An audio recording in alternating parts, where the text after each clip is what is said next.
Hey there, Marshmallows. The fourth episode of Veronica Mars, entitled Wrath of Khan, is an obvious play on the Wrath of Khan. And being that Star Trek is prevalent in the convention scene, the pun has a double meaning. That being said, the concept of nerd culture has moved on dramatically since then, and so elements of this episode haven't aged well.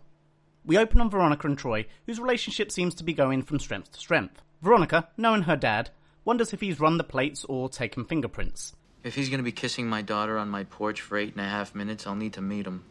Sweet dreams, honey. Their dynamic continues to be a highlight of the show, as Keith gives his daughter a modicum of distance and respect, while maintaining a my house, my rules sensibility. We get a flashback to Lily, another peek behind the curtain of her best friend. This time, it shows a little more. We get to see that Lily liked to be a bit of a rule breaker. Unlike Veronica, that was more concerned with what might happen should her dad find out. Oh, whoop-de-freaking-doo, Veronica. I mean, grounding lasts, what, a week?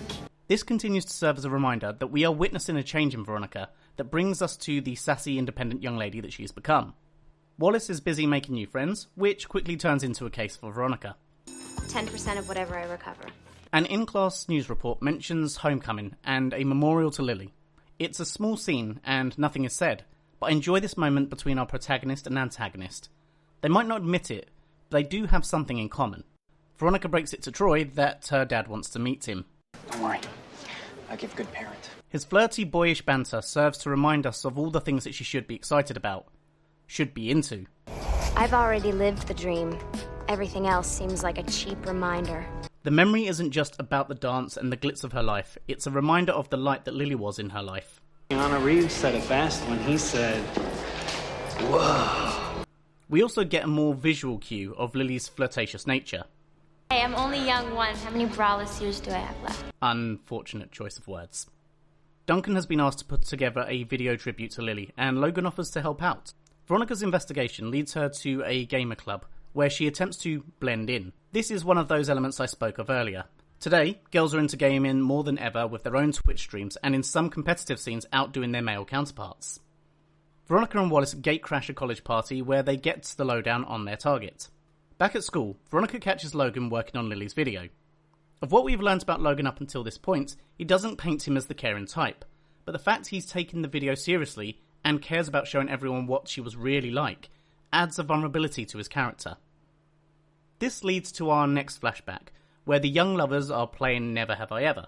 These flashbacks have been working to convey exposition to the audience, and I like the split between Logan and Lily's more promiscuous youth, and Duncan and Veronica's more family-friendly one. Veronica brings out the big guns to help in her investigation, with Keith cleverly placing a microphone in the dorm. Keith meets Troy, who learns quickly what it's like to date a PI's daughter. And you're gonna stay for the whole dance. I mean, you're not gonna leave early and go to a party. The whole point of going to the dance was to go to the dance. So you won't mind then that I canceled your reservation at the Four Seasons? Knowing it's for Lily, and with all the things she's thinking about, Veronica decides to help Logan with his video. Between Keith and Veronica, It's the Matrix Online game. Developed a game that'll make Quake look like asteroids. they quickly age this episode. Appreciate the boys are scammers, but not sure the legality of breaking into their computer and stealing the hard drive. Let alone the blackmail. Tit for tat, I suppose.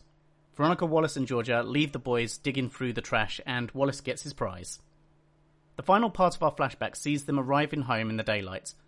Not sure pulling up in a limo constitutes as the walk of shame, but hey. Celeste jumps to blaming Lily, who makes one last act of defiance, leaving even Logan Eccles looking a little awkward. Veronica is more apologetic to her father, showing us once again the difference in the family dynamics at play. I don't know much about parenting, but you're taught when managing to praise in public and chastise behind closed doors. Taking this application, you can see the different levels of respect. Why do you insist on humiliating me? Sorry, Dad. We'll talk at home. This leads us to the memorial and Logan's efforts. Celeste gives her speech, and like we often do when speaking of loved ones, especially after death, it is a picturesque version of the person. The video starts as the parents would want, showing the innocence of a child she once was.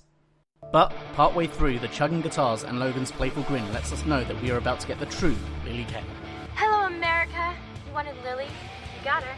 Now sit back and enjoy the ride. It's here that we see the real person that she became.